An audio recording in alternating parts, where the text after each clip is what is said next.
அருமையானவர்களே, எப்படி இருக்கீங்க? சந்தோஷமா இருக்கீங்களா? நிச்சயமாகவே நீங்கள் சந்தோஷமாக, மகிழ்ச்சியாக, ஆசீர்வாதமாக இருக்க வேண்டும் என்று சொல்லி ஆண்டவருக்குள்ளே உங்களை வாழ்த்துகின்றேன். ஆண்டவர் உங்களை ஆசீர்வதித்து மகிழ பண்ணுவாராக. ஒருவேளை இந்த நிகழ்ச்சியை பார்க்கிறவர்கள் மற்றவர்களுக்கு அறிமுகப்படுத்துங்க. தொடர்ந்து இந்த நிகழ்ச்சியை பாருங்க. இந்த நிகழ்ச்சியின் மூலமாக ஆண்டவர் உங்களை ஆசீர்வதித்து மகிழ பண்ணுவாராக. இந்த நாளுக்குரிய ஆசீர்வாதமான வார்த்தைகள் உபாகமம் எழுதின புத்தகம் 22ஆம் அதிகாரம் அதனுடைய 7வது வசனம் இப்படியா சொல்லுகிறது, நீ நன்றாயிருப்பாய், உன் நாட்கள் நீடித்திருக்கும் என்று சொல்லி ஆண்டவர் இந்த நாளிலே இந்த நிகழ்ச்சியை பார்க்கிற உங்களை பார்த்து சொல்லுகிறார். நீ நன்றாக இருப்பீர்கள், உங்களுடைய நாட்கள் நீடித்திருக்கும் அப்படின்னு சொல்லி சொல்கிறார். எவ்வளோ ஒரு ஆசீர்வாதமான வார்த்தைகள் பார்த்தீங்களா? நீ நல்லா இருப்பப்பா, உன் நாட்கள் எல்லாம் நீடித்து இருக்கும் அப்படின்னு சொல்லி ஆண்டவர் சொல்லுகிறார்.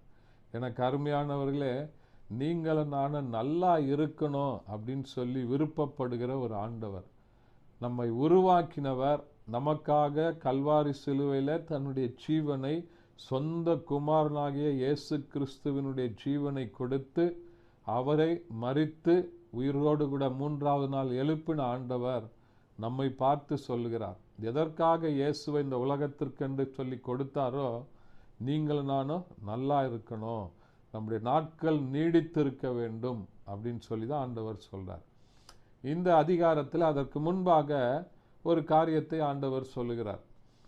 ஒரு வேடனானவன் அவன் வேட்டையாடும் போது தாய் பறவையும் அதனுடைய குஞ்சுகளை அடக்காத்து கொண்டிருக்கிற அந்த பறவையும் சேர்த்து நீ என்ன பண்ணக்கூடாது, பிடிச்சிடக்கூடாது.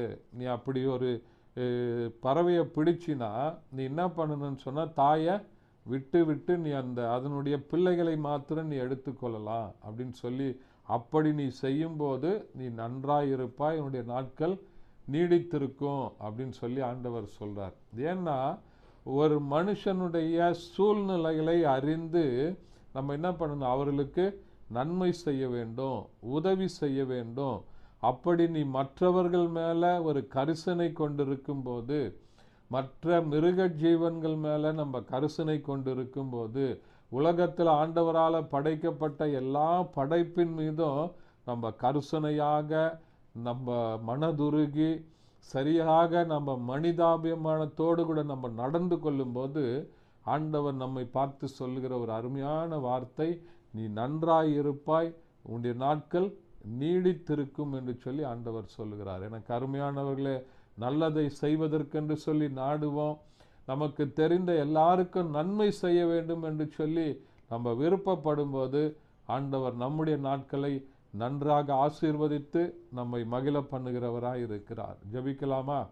பரிசுத்த பிதாவே, உம்மை துதிக்கிறோம், உம்மை ஸ்தோத்தரிக்கிறோம், உம்முடைய நாமத்தை மையப்படுத்துகிறப்பா. இந்த நாளில் இந்த வார்த்தையை, இந்த வசனத்தை கேட்டுக்கொண்டிருக்கிற ஒவ்வொரு பிள்ளைகளையும் ஆண்டவர் நன்றாக இருக்க செய்வீராக, நாட்களை நீடித்திருக்க பண்ணுவீராக. இயேசுவின் நாமத்தில் பிதாவே, ஆமென். தேங்க்யூ. God bless you.